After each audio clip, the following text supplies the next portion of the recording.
Chapter 12. Years in my Master's Hermitage. You have come. Sri Yukteswar greeted me from a tiger skin on the floor of a balconied sitting room. His voice was cold, his manner unemotional. Yes, dear Master, I am here to follow you. Kneeling, I touched his feet. How can that be? You ignore my wishes. No longer, Guruji, your wish shall be my law. That is better. Now I can assume responsibility for your life. I willingly transfer the burden, Master. My first request, then, is that you return home to your family. I want you to enter college in Calcutta. Your education should be continued. Very well, sir. I hid my consternation. What importune books pursue me down the years? First father, now Sri Yukteswar. Some day you will go to the West. Its people will lend ears more receptive to India's ancient wisdom, if the strange Hindu teacher has a university degree. You know best, Guruji, my gloom departed. The reference to the West I found puzzling, remote, but my opportunity to please Master by obedience was vitally immediate. You will be near in Calcutta. Come here whenever you find time. Every day if possible, Master. Gratefully I accept your authority in every detail of my life on one condition. Yes, that you promise to reveal God to me. An hour-long verbal tussle ensued. A master's word cannot be falsified. It is not lightly given. The implications in the pledge open out vast metaphysical vistas. A guru must be on intimate terms indeed with the Creator before he can obligate him to appear. I sensed Sri Yukteswar's divine unity and was determined, as his disciple, to press my advantage. You are of exacting disposition. Then Master's consent rang out with compassionate finality. Let your wish be my wish. Lifelong shadow lifted from my heart. The vague search, hither and yon, was over. I had found eternal shelter in a true guru. Come, I shall show you the hermitage. Master rose from his tiger mat. I glanced about me. My gaze fell with astonishment on a wall picture, garlanded with a spray of jasmine. Larry Masha. Yes, my divine guru. Sri Yukteswar's tone was reverently vibrant. Greater he was, as man and yogi, than any other teacher whose life came within the range of my investigation. Silently I bowed before the familiar picture. Sole homage spread to the peerless Master, who, blessing my infancy, had guided my steps to this hour. Led by my guru, I strolled around the house and its grounds, large, ancient, and well-built. The hermitage was surrounded by a massive pillared courtyard. Outer walls were moss-covered. Pigeons fluttered over the flat gray roof, unceremoniously sharing the ashram quarters. A rear garden was pleasant with jackfruit, mango, and plantain trees. Balustered balconies of upper rooms in the two-storied building faced the courtyard from three sides. A spacious ground-floor hall with high ceiling, supported by colonnades, was used, Master said, chiefly during the annual festivities of Durga Puja. A narrow stairway led to Sri Yukteswar's sitting room, whose small balcony overlooked the street. The ashram was plainly furnished. Everything was simple, clean, and utilitarian. Several Western-style chairs, benches, and tables were in evidence. Master invited me to stay overnight. A supper of vegetable curry was served by two young disciples who were receiving hermitage training. Guruji, please tell me something of your life. I was squatting on a straw mat near his tiger skin. The friendly stars were very close. It seemed beyond the balcony. My family name was Priya Nath Kaur. I was born here in Serampore, where father was a wealthy businessman. He left me this ancestral mansion, now my hermitage. My formal schooling was little. I found it slow and shallow. In early manhood, I undertook the responsibility of a householder and have one daughter, now married. My middle life was blessed with the guidance of Larry Masha. After my wife died, I joined the Swami order and received the new name of Sri Yukteswar Giri. Such are my simple annals. Master smiled at my eager face. Like all biographical sketches, his words had given the outward facts, without revealing the inner man. Guruji, I would like to hear some stories of your childhood. I will tell you a few, each one with a moral. Sri Yukteswar's eyes twinkled with his warning. My mother once tried to frighten me with an appalling story of a ghost in a dark chamber. I went there immediately and expressed my disappointment at having missed the ghost. Mother never told me another horror tale. Moral: look fear in the face, and it will cease to trouble you. Another early memory is my wish for an ugly dog belonging to a neighbor. I kept my household in turmoil for weeks to get that dog. My ears were deaf to offers of pets with more prepossessing appearance. Moral: attachment is blinding. It lends an imaginary halo of attractiveness to the object of desire. A third story concerns the plasticity of the youthful mind. I heard my mother remark occasionally, "A man who accepts a job under anyone is a slave." That impression became so indelibly fixed that even after my marriage I refused all positions. I met expenses by investing my family endowment in land. Moral: good and positive suggestions should instruct the sensitive ears of children. Their early ideas long remain sharply etched. Master fell into tranquil silence. Around midnight he led me to a narrow cot. Sleep was sound and sweet the first night under my guru's roof. Sri Yukteswar chose the following morning to grant me his Kriya Yoga initiation. The technique I had already received from 2 disciples of Larry Masha, father and my tutor, Swami Kebalananda, but in Master's presence I felt transforming power. At his touch a great light broke over my being, like glory of countless suns blazing together. A flood of ineffable bliss, overwhelming my heart to the innermost core, continued during the following day. It was late that afternoon before I could bring myself to leave the hermitage. You will return in 30 days. As I reached my Calcutta home, the fulfillment of Master's prediction entered with me. None of my relatives made the pointed remarks I had feared about the reappearance of the soaring bird. I climbed to my little attic and bestowed affectionate glances, as though on a living presence. You have witnessed my meditations and the tears and storms of my sadhana. Now I have reached the harbor of my divine teacher. Son, I am happy for us both. Father and I sat together in the evening calm. You have found your guru, as in miraculous fashion I once found my own. The holy land of Larimasha is guarding our lives. Your master has proved no inaccessible Himalayan saint, but one nearby. My prayers have been answered. You have not, in your search for God, been permanently removed from my sight. Father was also pleased that my formal studies would be resumed. He made suitable arrangements. I was enrolled the following day at the Scottish Church College in Calcutta. Happy months sped by. My readers have doubtless made the perspicacious surmise that I was little seen in the college classroom. The Serampore Hermitage held a lure too irresistible. Master accepted my ubiquitous present without comment. To my relief, he seldom referred to the halls of learning. Though it was plain to all that I was never cut out for a scholar, I managed to attain minimum passing grades from time to time. Daily life at the ashram flowed smoothly and frequently varied. My guru awoke before dawn, lying down or sometimes sitting on the bed. He entered a state of samadhi. It was simplicity itself to discover when Master had awakened. Abrupt halt of stupendous snores, a sigh or two, perhaps a bodily movement, then a soundless state of breathlessness. He was in deep yogic joy. Breakfast did not follow. First came a long walk by the Ganges. Those morning strolls with my guru, how real and vivid still.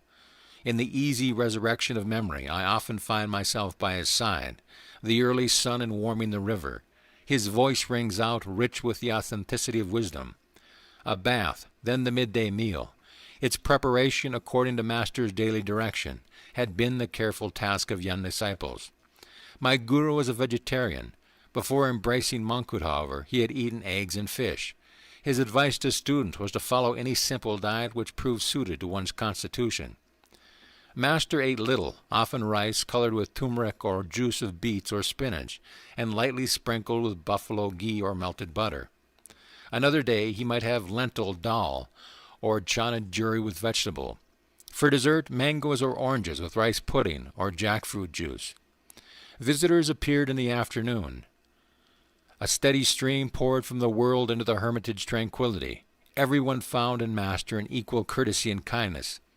To a man who had realized himself as a soul, not the body or the ego, the rest of humanity assumes a striking similarity of aspect.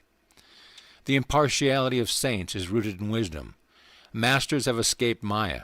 Its alternating faces of intellect and idiocy no longer cast an influential glance.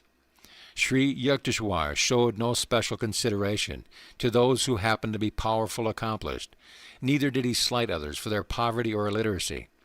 He would listen respectfully to words of truth from a child and openly ignore a conceited pundit. 8 o'clock was the supper hour, and sometimes found lingering guests. My guru would not excuse himself to eat alone. None left his ashram hungry or dissatisfied. Sri Yukteswar was never at a loss, never dismayed by unexpected visitors. Scanty food would emerge a banquet under his resourceful direction. Yet he was economical. His modest funds went far. Be comfortable within your purse, he often said. Extravagance will buy you discomfort. Whether in the details of hermitage entertainment, or his building and repair work, or other practical concerns, Master manifested the originality of a creative spirit. Quiet evening hours brought one of my guru's discourses, treasure against time. His every utterance was measured and chiseled by wisdom. A sublime self-assurance marked his mode of expression. It was unique. He spoke as none other in my experience ever spoke. His thoughts were weighed in a delicate balance of discrimination before he permitted them an outward garb. The essence of truth, all-pervasive with even a psychological aspect, came from him like a fragrant exusion of the soul. I was conscious always that I was in the presence of a living manifestation of God. The weight of his divinity automatically bowed my head before him. If late guests detected that Sri Yukteswar was becoming engrossed with the infinite, he quickly engaged them in conversation. He was incapable of striking a pose or of flaunting his inner withdrawal. Always one with the Lord, he needed no separate time for communion. A self-realized master has already left behind the stepping stone of meditation. The flower falls when the fruit appears, but saints often cling to spiritual forms for the encouragement of disciples. As midnight approached, my guru might fall into a doze with the naturalness of a child. There was no fuss about bedding. He often lay down without even a pillow on a narrow davenport, which was the background for his customary tiger-skin seat. A night-long philosophical discussion was not rare. Any disciple could summon it by intensity of interest. I felt no tiredness then, no desire for sleep. Master's living words were sufficient.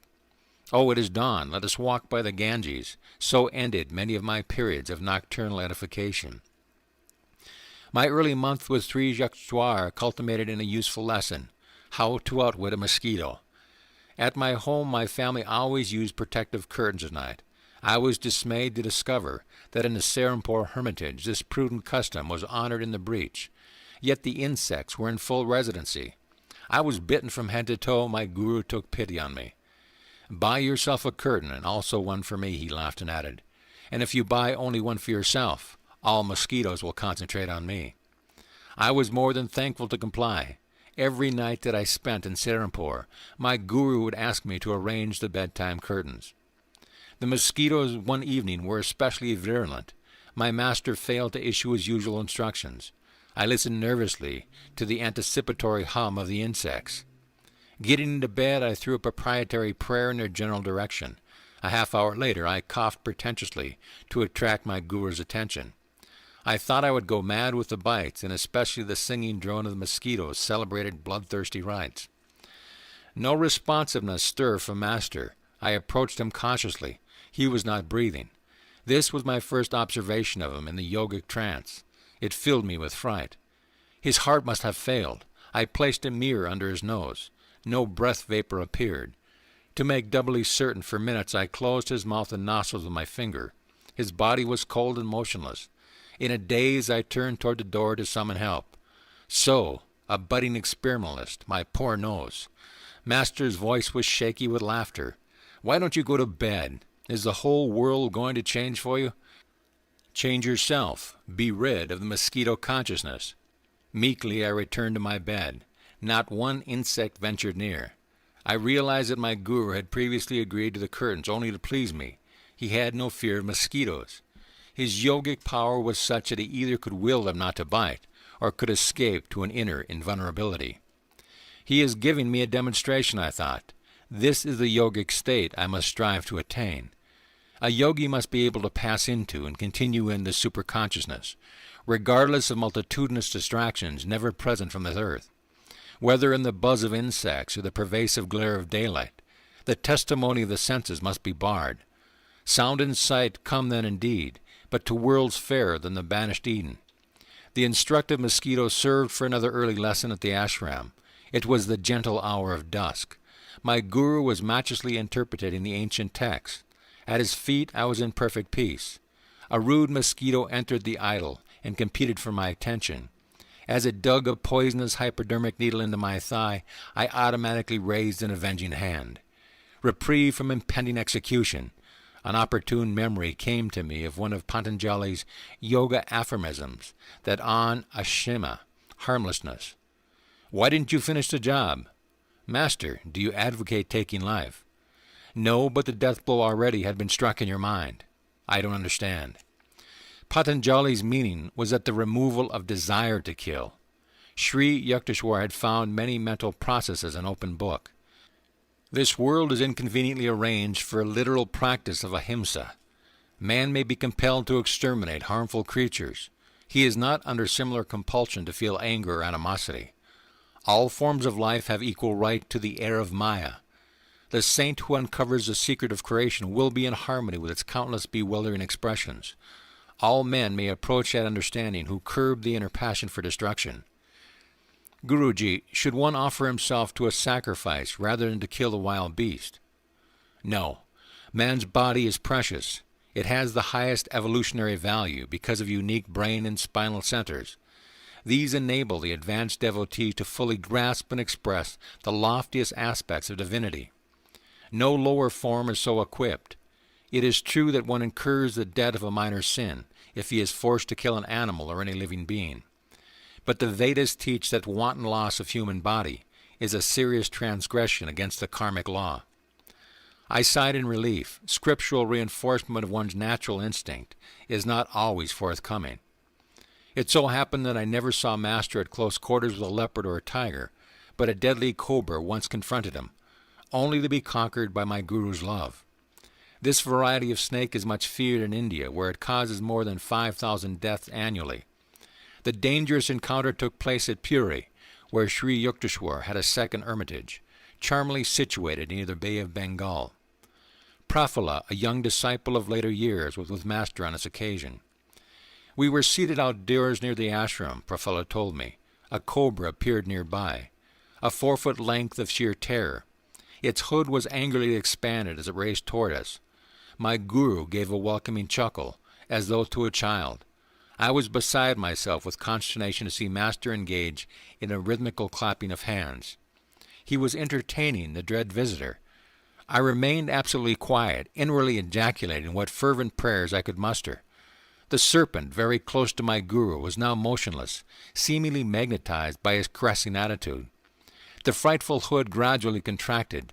The snake slithered between Master's feet and disappeared into the bushes. Why my guru would move his hands and why the cobra would not strike them were inexplicable to me then. Prafulla concluded, I have since come to realize that my divine Master is beyond fear of hurt from any living creature. One afternoon during my early months at the ashram, found Sri Yukteswar's eyes fixed on me piercingly. You are too thin, Mukunda. His remark struck a sensitive point. That my sunken eyes and emaciated appearance were for my liking was testified by rows of tonics in my room at Calcutta. Nothing availed. Chronic dyspepsia had pursued me since childhood. My despair reached an occasional zenith when I asked myself if it were worthwhile to carry on this life with a body so unsound. Medicines have limitations. The creative life force has none. Believe that. You shall be well and strong. Sri Yukteswar's words aroused a conviction of personally applicable truth, which no other healer, and I had tried many, had been able to summon within me. Day by day, behold, I waxed. 2 weeks after Master's hidden blessing, I had accumulated the invigorating weight which eluded me in the past. My persistent stomach ailments vanished with a lifelong permanency. On later occasion I witnessed my Guru's instantaneous divine healings of persons suffering from ominous diseases, tuberculosis, diabetes, epilepsy, or paralysis. No one could have been more grateful for this cure than I was at sudden freedom from my cadaverous aspect. Years ago I too was anxious to put on weight, Sri Yukteswar told me. During convalescence after a severe illness, I visited Larimasha in Benares. Sir, I have been very sick and lost many pounds. I see, Yukteswar. You made yourself unwell, and now you think you are thin. This reply was far from the one I had expected. My guru, however, added encouragingly, Let me see, I am sure you ought to feel better tomorrow. Taking his words as a gesture of secret healing toward my receptive mind, I was not surprised the next morning at a welcome ascension of strength.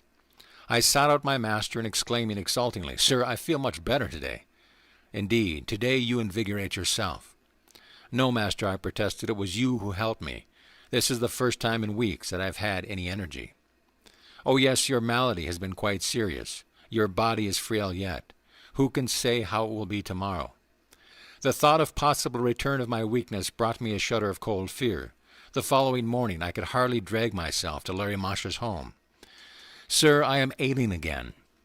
My guru's glance was quizzical. So, once more you indispose yourself. Guru Deva, I realize now that day by day you have been ridiculing me. My patience was exhausted. I don't understand why you disbelieve my truthful reports. Really, it has been your thoughts that have made you feel alternately weak and strong. My master looked at me affectionately. You have seen how your health was exactly followed your expectation. Thought is a force, even as electricity or gravitation. The human mind is a spark of the almighty consciousness of God. I could show you that whatever your powerful mind believes very intensely would instantly come to pass. Knowing that Larry Masha never spoke idly, I addressed him with a great awe and gratitude. Master, if I think I am well and have regained my former weight, shall that happen? It is so, even at this moment. My guru spoke gravely, his gaze concentrated in my eyes. Lo, I felt an increase, not alone of strength, but of weight. Larry Masha retreated into silence. After a few hours at his feet, I returned to my mother's home, where I stayed during my visit to Benares. My son, what is the matter? Are you swelling with dropsy? Mother could hardly believe her eyes. My body was now of the same robust dimensions it had possessed before my illness. I weighed myself and found that in one day I had gained 50 pounds. They remained with me permanently. Friends and acquaintance who had seen my thin figure were aghast with wonderment. A number of them changed their mode of life and became disciples of Larry Masha as a result of this miracle. My guru, awakened God, knew this world to be nothing but an objectified dream of the Creator. Because he was completely aware of his unity with the divine dreamer, Larry Masha could materialize or dematerialize or make any change he wished in the cosmic vision. All creation is governed by law, Sri Yukteswar concluded. The ones which manifest in the outer universe, discoverable by scientists, are called natural laws. But there are subtler laws ruling the realms of consciousness, which can be known only through the inner science of yoga. The hidden spiritual planes also have their natural and lawful principles of operation. It is not the physical scientist, but the fully self-realized master who comprehends the true nature of matter. Thus Christ was able to restore the servant's ear after it had been severed by one of his disciples. Sri Yukteswar was a peerless interpreter of the Scriptures. Many of my happiest memories are centered in his discourses. But his jeweled thoughts were not cast into ashes of heedlessness or stupidity. One restless movement of my body, or my slight lapse in absent-mindedness, sufficed to put an abrupt end to Master's exposition. You are not here, Master interrupted himself one afternoon with his disclosure. As usual, he was keeping track of my attention with a devastating immediacy. Guruji, my tone was a protest. I have not stirred, my eyelids have not moved. I can repeat each word you have uttered. Nevertheless, you were not fully with me. Your objection forces me to remark that in your mental background you were creating 3 institutions. One was a sylvan retreat on a plain, another on a hilltop, a third by the ocean. Those vaguely formulated thoughts had indeed been present, almost subconsciously. I glanced at him apologetically. You have given me that right. The subtle truth I am expounding cannot be grasped without your complete concentration. Unless necessary, I do not invade the seclusion of other minds. Man has a natural privilege of roaming secretly among his thoughts. The unbidden Lord does not enter there, neither do I venture intrusion. You are ever welcome, Master. Your architectural dreams will materialize later. Now is the time for study. Thus, incidentally, my Guru revealed in his simple ways the coming of 3 great events in my life. Since early youth, I had enigmatic glimpses of 3 buildings, each in a different setting. In the exact sequence Sri Yukteswar had indicated, these visions took ultimate form. First came my founding of a boys' yoga school on a Ranchi plain, then my American headquarters on a Los Angeles hilltop, finally a hermitage in Southern California by the vast Pacific. Master never arrogantly asserted, I prophesize that such and such an event shall occur. He would rather hint, don't you think it may happen? But his simple speech hid Vedic power. There was no recanting. Never did his slightly veiled words prove false. Sri Yukteswar was reserved and matter-of-fact in demeanor. There was naught of the vague or daffy and visionary about him. His feet were firm on the earth, his head in the heaven of heaven. Practical people aroused his admiration. Saintliness is not dumbness. Divine perceptions are not incapacitating, he would say. The active expression of virtue gives rise to the keenest intelligence. In Master's life, I fully discovered the cleavage between spiritual realism and the obscure mysticism that spuriously passes on as a counterpart. My guru was reluctant to discuss the superphysical realms. His only marvelous aura was one of perfect simplicity. In conversation, he avoided startling references. In action, he was freely expressive. Others talked of miracles, but could manifest nothing. Sri Yukteswar seldom mentioned the subtle laws, but secretly operated them at will. A man of realization does not perform any miracles until he receives an inward sanction, Master explained. God does not wish the secrets of his creation revealed promiscuously. Also, every individual in the world has inalienable right to his free will. A saint will not encroach upon that independence. The silence habitual to Sri Yukteswar was caused by his deep perception of the infinite. No time remained for the interminable revelations that occupy the days of teachers without self-realization. In shallow men, the fish of little thoughts cause much commotion. In oceanic minds, the whales of inspiration make hardly a ruffle. This observation from the Hindu scriptures is not without discerning humor. Because of my guru's unspectacular guise, only a few of his contemporaries recognized him as a superman. The popular adage, he is a fool that cannot conceal his wisdom, could never be applied to Sri Yukteswar. Though born a mortal like ourselves, Master had achieved identity with the ruler of time and space. In his life I perceived a godlike unity. He had not found any insuperable obstacle to mergence of the human with the divine. No such barrier exists. I came to understand, save in man's spiritual unadventuredness. I always thrilled at the touch of Sri Yukteswar's holy feet. Yogis teach that a disciple is spiritually magnetized by reverent contact with a master. A subtle current is generated. The devotee's undesirable habit mechanisms in the brain are often cauterized, the groove of his worldly tendencies beneficially disturbed. Momentarily at least, he may find the secret veils of Maya lifting, and glimpse the reality of bliss. My whole body responded with a liberating glow whenever I knelt in the Indian fashion before my guru. Even when Larry Marshall was silent, Master told me, or when he conversed on other than strictly religious topics, I discovered that nonetheless he had transmitted to me ineffable knowledge. Sri Yukteswar affected me similarly. If I entered the hermitage in a worried or indifferent frame of mind, my attitude imperceptibly changed. A healing calm descended at mere sight of my guru. Every day with him was a new experience in joy, peace, and wisdom. Never did I find him deluded or intoxicated with greed or emotion or anger of any human attachment. The darkness of Maya is silently approaching. Let us hie homeward within. With these words at dusk, Master constantly reminded his disciples of their need for Kriya Yoga. A new student occasionally expressed doubts regarding his own worthiness to engage in yoga practice. Forget the past, Sri Yukteswar would console him. The vanished lives of all men are dark with many shames. Human conduct is ever unreliable until anchored in the divine. Everything in future will improve if you are making a spiritual effort now. Master always had young chelas in his hermitage.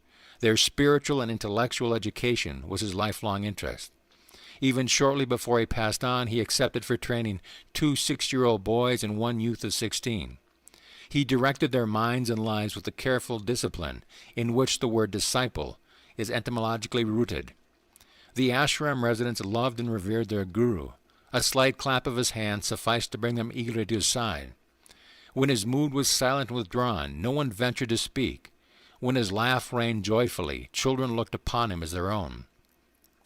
Master seldom asked others to render him any personal service, nor would he accept help from a student unless the willingness was sincere. My guru quietly washed his clothes if the disciples overlooked the privileged task. Sri Yukteswar wore the traditional ochre-colored Swami robe. His laceless shoes, in accordance with the yogi custom, were of tiger or deerskin. Master spoke fluent English, French, Hindi, and Bengali. His Sanskrit was fair. He patiently instructed his young disciples by certain shortcuts which he had ingeniously devised for the study of English and Sanskrit. Master was cautious of his body, while withholding solicitous attachment, the infinite, he pointed out, properly manifest through physical and mental soundness. He discountenanced any extremes. A disciple once started along fast. My guru only laughed. Why not throw the dog a bone? Sri Yukteswar's health was excellent. I never saw him unwell. He permitted students to consult doctors if they seemed advisable. His purpose was to give respect to the worldly custom. Physicians must carry on their work of healing through God's law as applied to matter. But he extolled the superiority of mental therapy and often repeated, "Wisdom is the greatest cleanser. The body is a treacherous friend. Give it its due, no more. Pain and pleasure are transitory. Endure all dualities with calmness, while trying at the same time to remove their hold. Imagination is a door through which disease as well as healing enters. Disbelieve in the reality of sickness, even when you are ill. An unrecognized visitor will flee." Master numbered many doctors among his disciples. Those who have ferreted out the physical laws can easily investigate the science of the soul, he told him. A subtle spiritual mechanism is hidden just behind the bodily structure. Sri Yukteswar counseled his students to be living liaisons of Western and Eastern virtues. Himself an executive Occidental in outer habits, inwardly he was a spiritual Oriental. He praised the progressive, resourceful, and hygienic habits of the West, and the religious ideals which give a centuried halo to the East. Discipline had not been unknown to me. At home father was strict, anatta often severe. But Sri Yukteswar's training cannot be described as other than drastic. A perfectionist, my guru was hypocritical of his disciples, whether in matters of moment or in the subtle nuances of behavior. Good manners without sincerity are like a beautiful dead lady, he remarked on suitable occasions. Straightforwardness without civility is like a surgeon's knife, effective but unpleasant. Candor with curiosity is helpful and admirable. Master was apparently satisfied with my spiritual progress, for he seldom referred to it. In other matters my eyes were no strangers to reproof. My chief offenses were absent-mindedness, intermittent indulgence in sad moods, non-observance of certain rules of etiquette, and occasional unmethodical ways. Observe how the activities of your father, Bhagavati, are well organized and balanced in every way, my guru pointed out. The two disciples of Larry Masha had met soon after I began my pilgrimage at Serampore. Father and Sri Yukteswar admirably evaluated the other's worth. Both had built an inner life of spiritual granite, insoluble against the ages. From transient teachers of my early life I had imbibed a few erroneous lessons. A Chela, I was told, need not concern himself strenuously over worldly duties. When I had neglected or carelessly performed my tasks, I was not chastised. Human nature finds such instruction very easy of assimilation. Under Master's unsparing rod, however, I soon recovered from the agreeable delusion of irresponsibility. Those who are too good for this world are adorning some other, Sri Yukteswar remarked. So long as you breathe the free air of earth, you are under obligation to render grateful service. He alone who has fully mastered the breathless state is freed from cosmic imperative. I will not fail to let you know when you have attained the final perfection. My guru could never be bribed, even by love. He showed no leniency to anyone who, like myself, willingly offered to be his disciple. Whether Master and I were surrounded by his students or by strangers, or were alone together, he always spoke plainly and upbraided sharply. No trifling lapse into shallowness or inconsistency escaped his rebuke. This flattening treatment was hard to endure, but my resolve was to allow Sri Yukteswar to iron out each of my psychological kinks. As he labored at this titanic transformation, I shook many times under the weight of his disciplinary hammer. "If you don't like my words, you are at liberty to leave at any time," Master assured me. "I want nothing from you but your own improvement. Stay only if you feel benefited." For every humbling blow he dealt my vanity, for every tooth in my metaphorical jaw he knocked loose with stunning aim, I am grateful beyond any faculty of expression. The hard core of human egotism is hardly to be dislodged except rudely. When its departure, the divine finds at last an unobstructed channel. In vain it seeks to percolate through flinty hearts of selfishness. Sri Yukteswar's wisdom was so penetrating that, heedless of remarks, he often replied to one's unspoken observation. What a person imagines he hears, and what the speaker has really implied, may be poles apart, he said. Try to feel the thoughts beyond the confusion of man's verbiage. But divine insight is painful to worldly ears. Master was not popular with superficial students. The wise, always few in number, deeply revered him. I dare say Sri Yukteswar would have been the most sought-after guru in India, had his words not been so candid and so censorious. "I am hard on those who come for my training," he admitted to me. "That is my way. Take it or leave it. I will never compromise. But you will be much kinder to your disciples. That is your way. I try to purify only in the fires of severity, searing beyond the average toleration. The gentle approach of love is also transfiguring. The inflexible and the yielding methods are equally effective if applied with wisdom. You will go to foreign lands where blunt assaults on the ego are not appreciated. A teacher could not spread India's message in the West without an ample fund of accommodative patience and forbearance. I refuse to state the amount of truth I later came to find in Master's words. Through Sri Yukteswar's undissembling speech prevented a large following during his years on earth. Nevertheless, his living spirit manifests today over the world. Through sincere students of his Kriya Yoga and other teaching, he has further dominion in men's souls than ever Alexander dreamed of in the soil. Father arrived one day to pay his respects to Sri Yukteswar. My parent expected, very likely, to hear some words in my praise. He was shocked to be given a long account of my imperfections. It was Master's practice to recount simple, negligible shortcomings with an air of portentous gravity. My father rushed to see me. "From your guru's remark, I thought to find you a complete wreck." My parent was between tears and laughter. The only cause of Sri Yukteswar's displeasure at the time was that I had been trying, against his gentle hint, to convert a certain man to the spiritual path. With indignant speed I sought out my guru. He received me with downcast eyes as though conscious of guilt. It was the only time I ever saw the divine lion meek before me. The unique moment was savored to the full. "Sir, why do you judge me so mercilessly before my astounded father? Was that just?" "I will not do it again." Master's tone was apologetic. Instantly I was disarmed. How readily the great man admitted his fault, though he never again upset Father's peace of mind. Master relentlessly continued to dissect me whenever and wherever he chose. New disciples often join Sri Yukteswar in exhaustive criticism of others. Wise like the Guru, models of flawless discrimination. But he who takes the offensive must not be defenseless.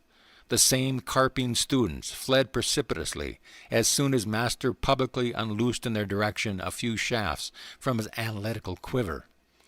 Tender inner weakness, revolting at mild touches of censor, are like diseased parts of the body, recoiling before even delicate handling.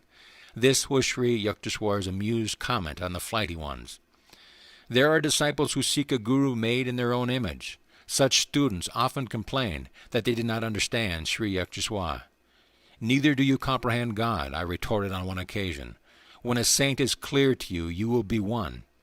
Among the trillion mysteries, breathing ever second the inexplicable air, who may venture to ask that the fathomless nature of a master be instantly grasped?" Students came and generally went.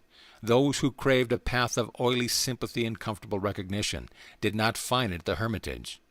Master offered shelter and shepherding for the eons, but many disciples miserly demanded ego balm as well. They departed, preferring little life's countless humiliation before any humility. Master's blazing rays, the open, penetrating sunshine of his wisdom, were too powerful for their spiritual sickness. They sought some lesser teacher who, shading them with flattery, permitted the fitful sleep of ignorance. During my early months with Master, I had experienced a sensitive fear of his reprimands. These were reserved, I soon saw, for disciples who would ask for his verbal vivisection. If any writhing students made a protest, Sri Yukteswar would become unoffendedly silent. His words were never wrathful, but impersonal with wisdom. Master's insight was not for the unprepared ears of casual visitors. He seldom remarked on their defects, even if conspicuous. But toward students who sought his counsel, Sri Yukteswar felt a serious responsibility. Brave indeed is the Guru who undertakes to transform the crude ore of ego-permeated humanity. A saint's courage roots in his compassion for the stumbling eyeless of the world. When I had abandoned underlying resentment, I found a marked decrease in my chastisement. In a very subtle way, Master melted into comparative clemency. In time I demolished every wall of rationalization and subconscious reservation behind which the human personality generally shields itself. The reward was an effortless harmony with my Guru. I discovered then to be trusting, considerate, and silently loving.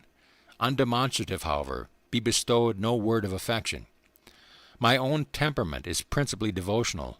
It was disconcerting at first to find that my Guru, saturated with jnana, but seemingly dry to bhakti, expressed himself only in terms of cold spiritual mathematics. But as I tuned myself to his nature, I discovered no diminution but rather increase in my devotional approach to God. A self-realized master is fully able to guide his various disciples along natural lines of their essential bias. My relationship with Sri Yukteswar, somewhat inarticulate, nonetheless possessed all eloquence. Often I found his silent signature on my thoughts, rendering speech inutile. Quietly sitting beside him, I felt his bounty pouring peacefully over my being. Sri Yukteswar's impartial justice was notably demonstrated during the summer vacation of my first college year. I welcomed the opportunity to spend uninterrupted months at the Serampore with my Guru. You may be in charge of the hermitage. Master was pleased over my enthusiastic arrival. Your duties will be the reception of guests and supervision of the work of the other disciples. Kumar, a young villager from East Bengal, was accepted a fortnight later for hermitage training. Remarkably intelligent, he quickly won Sri Yukteswar's affection. For some unfathomable reason, Master was very lenient to the new resident. Mukunda, let Kumar assume your duties. Employ your own time in sweeping and cooking. Master issued these instructions after the new boy had been with us for a month. Exalted to leadership, Kumar exercised a petty household tyranny. In silent mutiny, the other disciples continued to seek me out for daily counsel. Mukunda is impossible. You made me supervisor, yet the others go to him and obey him. 3 weeks later, Kumar was complaining to our Guru. I overheard him from an adjoining room. That's why I assigned him to the kitchen and you to the parlor. Sri Yukteswar's withering tones were new to Kumar. In this way you have come to realize that a worthy leader has the desire to serve and not to dominate. You wanted Mukunda's position, but could not attain it by merit. Return now to your earlier work as a cook's assistant. After this humbling incident, Master resumed toward Kumar a former attitude of unwanted indulgence. Who can solve the mystery of attraction? In Kumar, our Guru discovered a charming fount which did not spurt from the fellow disciples. Though the new boy was obviously Sri Yukteswar's favorite, I felt no dismay. Personal idiosyncrasies, possessed even by masters, lend a rich complexity to the pattern of life. My nature is seldom commandeered by the detail. I was seeking from Sri Yukteswar a more inaccessible benefit than an outward praise. Kumar spoke venomously to me one day without reason. I was deeply hurt. Your head is swelling to the bursting point. I added a warning whose truth I felt intuitively. Unless you mend your ways, some day you will be asked to leave this ashram. Laughing sarcastically, Kumar repeated my remark to our Guru, who had just entered the room. Fully expecting to be scolded, I retired meekly to the corner. Maybe Mukunda is right. Master's reply to the boy came with unusual coldness. I escaped without castigation. A year later, Kumar sent out for a visit to his child at home. He ignored the quiet disapproval of Sri Yukteswar, who never authoritatively controlled his disciples' movements. On the boy's return to Serampore in a few months, a change was unpleasantly apparent. Gone was the stately Kumar with serenely glowing face. Only an undistinguished peasant stood before us, one who had lately acquired a number of evil habits. Masters summoned me and broke-heartedly discussed the fact that the boy was now unsuited to the monastic hermitage life. Mukunda, I will leave it to you to instruct Kumar to leave the ashram tomorrow. I can't do it. Tears stood in Sri Yukteswar's eyes, but he controlled himself quickly. The boy would never have fallen to these depths had he listened to me and not gone away to mix with undesirable companions. He has rejected my protection. The callous world must be his guru still. Kumar's departure brought me no elation. Sadly, I wondered how one with power to win a master's love could ever respond to cheaper allures. Enjoyment of wine and sex are rooted in a natural man, and require no delicacies of perception for their appreciation. Sense wiles are comparable to the evergreen oleander, fragrant with its multicolored flowers. Every part of the plant is poisonous. The land of healing lies within, radiant with that happiness blindly sought in 1,000 misdirections. Keen intelligence is two-edged, Master once remarked in reference to Kumar's brilliant mind. It may be used constructively or destructively like a knife, either to cut the boil of ignorance or to decapitate oneself. Intelligence is rightly guided only after the mind has acknowledged the inescapability of spiritual law. My guru mixed freely with men and women disciples, treating all as his children. Perceiving their sole equality, he showed no distinction or partiality. In sleep, you do not know whether you are a man or a woman, he said. Just as a man impersonating a woman does not become one, so the soul, impersonating both man and woman, has no sex. The soul is the pure, changeless image of God. Sri Yukteswar never avoided or blamed woman as objects of seduction. Men, he said, were also a temptation to women. I once inquired of my guru why a great ancient saint had called women the door to hell. A girl must have proved very troublesome to his peace of mind in his early life. My guru answered caustically. Otherwise he would have denounced not woman, but some imperfection in his own self-control. If a visitor dared to relate a suggestive story in the hermitage, Master would maintain an unresponsive silence. Do not allow yourself to be thrashed by the provoking whip of a beautiful face, he told the disciples. How can sense slaves enjoy the world? Its subtle flavor escapes them while they grovel in primal mud. All nice discriminations are lost to the man of elemental lusts. Students seeking to escape from the dualistic Maya delusion received from Sri Yukteswar patience and understanding counsel. Just as the purpose of eating is to satisfy hunger, not greed, so the sex instinct is designed for the propagation of the species according to natural law, never for the kindling of insatiable longings. He said, destroy wrong desires now, otherwise they will follow you after the astral body is torn from its physical casing. Even when the flesh is weak, the mind should be constantly resistant. If temptation assails you with cruel force, overcome it by impersonal analysis and indomitable will. Every natural passion can be mastered.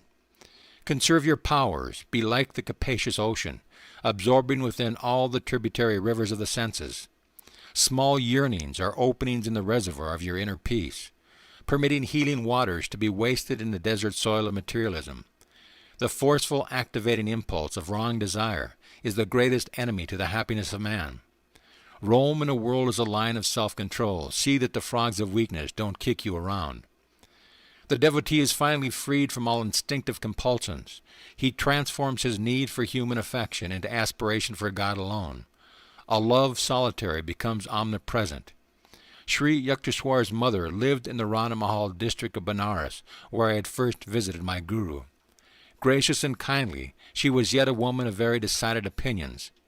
I stood on her balcony one day and watched mother and son talking together.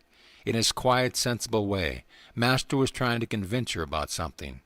He was apparently unsuccessful, for she shook her head with great vigor. Nay, nay, my son, go away now. Your wise words are not for me. I am not your disciple. Sri Yukteswar backed away without further argument, like a scolded child. I was touched at his great respect for his mother, even in her unreasonable moods. She saw him only as her little boy, not as a sage. There was a charm about the trifling incident. It supplied a sidelight on my guru's unusual nature, inwardly humble and outwardly unbendable. The monastic regulations do not allow a Swami to retain connection with worldly ties after their formal severance. He cannot perform the ceremonial family ties which are obligatory on the householder. Yet Shankara, the ancient founder of the Swami order, disregarded the injunctions. At the death of his beloved mother, he cremated her body with heavenly fire, which he caused to spurt from his unpraised hand. Sri Yukteswar also ignored the restrictions in a fashion less spectacular. When his mother passed on, he arranged the crematory services by the holy Ganges in Benares, and fed many Brahmins in conformance with age-old custom. The Shastric prohibitions were intended to help Swamis overcome narrow identifications. Shankara and Sri Yukteswar had wholly merged their beings into the impersonal spirit. They needed no rescue by rule.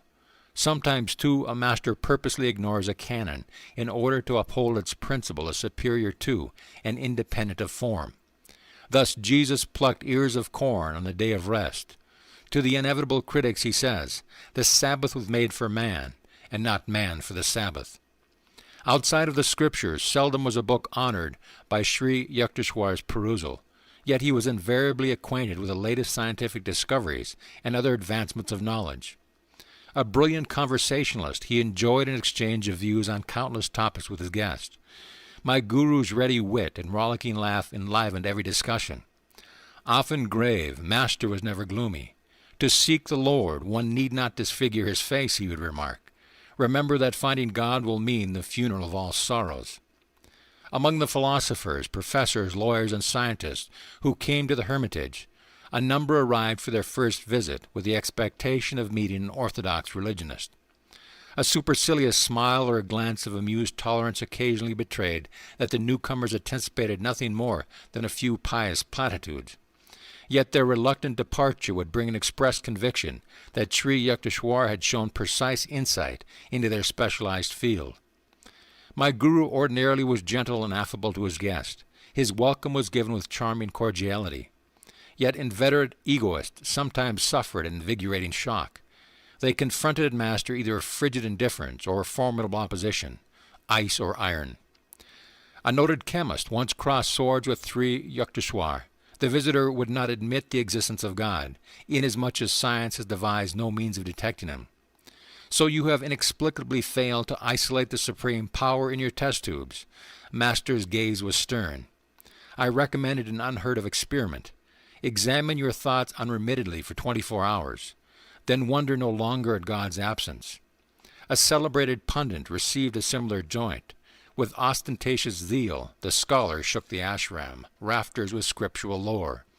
Resounding passages poured from the Mahabharata, the Upanishads, the Vyasas of Shankara. "I am waiting to hear you." Sri Yukteswar's tone was inquiring, as though utter silence had reigned. The pundit was puzzled. Quotations there have been in superabundance. Master's words convulsed me with mirth, as I squatted in my corner at a respectful distance from the visitor.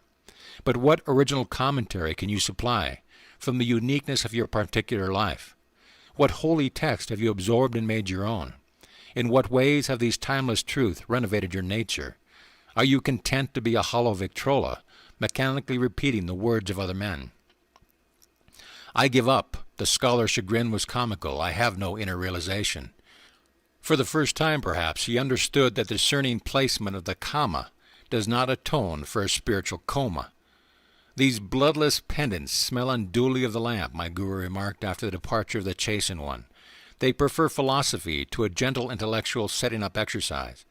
Their elevated thoughts are carefully unrelated either to the crudity of outward action or to the scourging inner discipline.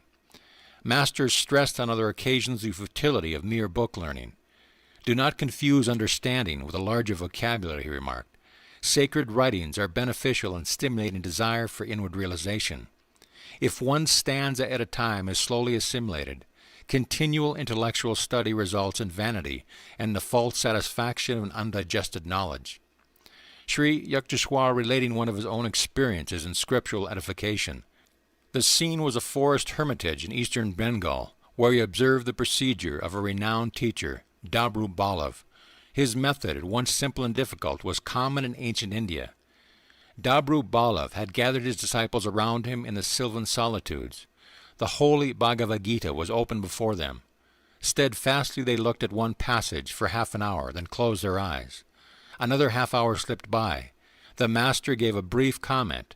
Motionless, they meditated again for an hour. Finally the Guru spoke. "Have you understood?" "Yes, sir," one in the group ventured his assertion. "No, not fully. Seek the spiritual vitality that has given these words the power to rejuvenate Indians century after century." Another hour disappeared in silence. The master dismissed the students and turned to Sri Yukteswar. "Do you know the Bhagavad Gita?"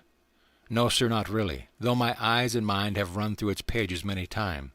Thousands have replied to me differently." The great sage smiled at master in blessing. If one busies himself with an outer display of scriptural wealth, what time is left for silent inward diving after the priceless jewels? Sri Yukteswar directed the study of his own disciples by the same intensive method of one-pointedness. "Wisdom is not assimilated with the eyes, but with the atoms," he said. "When your conviction of a truth is not merely in your brain, but in your being, you may definitely vouch for its meaning." He discouraged any tendency a student might have to construe book knowledge as a necessary step to spiritual realization. The rishis wrote in one sentence, profundities, that commentating scholars busy themselves over for generations, he remarked. Endless literary controversies for sluggard minds. What more liberating thought than God is, nay, God. But man does not easily return to simplicity. It is seldom God for them, but rather learned pomposities. His ego is pleased that he can grasp such erudition. Men who were pridefully conscious of high worldly position were likely, in masters present, to add humility to their other possessions. A local magistrate once arrived for an interview at the seaside hermitage in Puri. The man who held a reputation for ruthlessness had it well within him his power to oust us from the ashram. I cautioned my guru about the despotic possibilities, but he seated himself with an uncompromising air and did not rise to greet the visitor. Slightly nervous, I squatted near the door. The man had to content himself with a wooden box. My guru did not request me to fetch a chair. There was no fulfillment of the magistrate's obvious expectation that his importance would be ceremoniously acknowledged. A metaphysical discussion ensued. The guest blundered through misinterpretation of the scriptures. As his accuracy sank, his ire rose.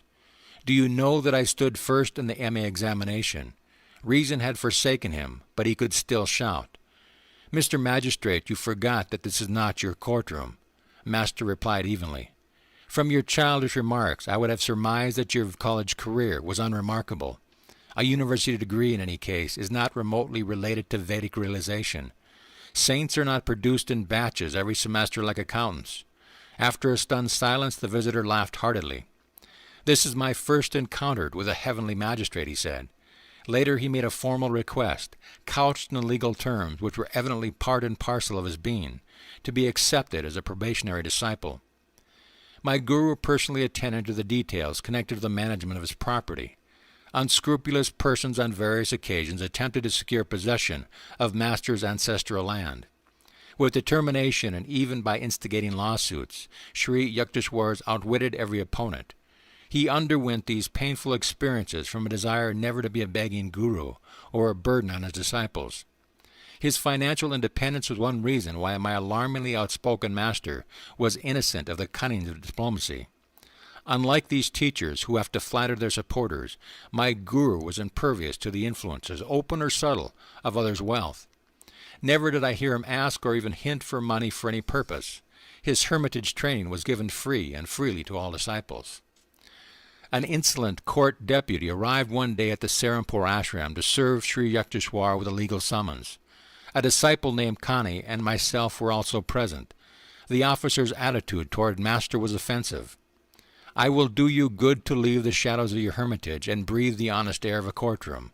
The deputy grinned contemptuously. I could not contain myself. "Another word of your impudence, and you will be on the floor," I advanced threateningly. "You wretch!" Connie's shout was simultaneous with my own. "Dare you bring blasphemies into this sacred ashram?" But master stood protectingly in front of his abuser. "Don't get excited over nothing. This man is only doing his rightful duty." The officer, dazed at his varying reception, respectfully offered a word of apology and sped away.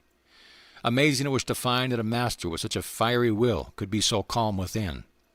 He fitted the Vedic definition of a man of God, softer than the flower where kindness is concerned, stronger than the thunder where principles are at stake. There are always those in this world who, in Brownie's words, endure no light, being themselves obscure. An outsider occasionally berated Sri Yukteswar for an imaginary grievance. My imperturbable guru listened politely, analyzing himself to see if any shred of truth lie within the denunciation. These scenes would bring to my mind one of Master's inimitable observations. Some people try to be tall by cutting off the heads of others. The unfailing composure of a saint is impressive beyond any sermon. He that is slow to anger is better than the mighty, and he that ruleth his spirit than he that taketh a city. I often reflected that my majestic master could easily have been an emperor or world-shaking warrior had his mind been centered on fame or worldly achievement. He had chosen instead to storm those inner citadels of wrath and egotism, whose fall is the height of a man. End of chapter.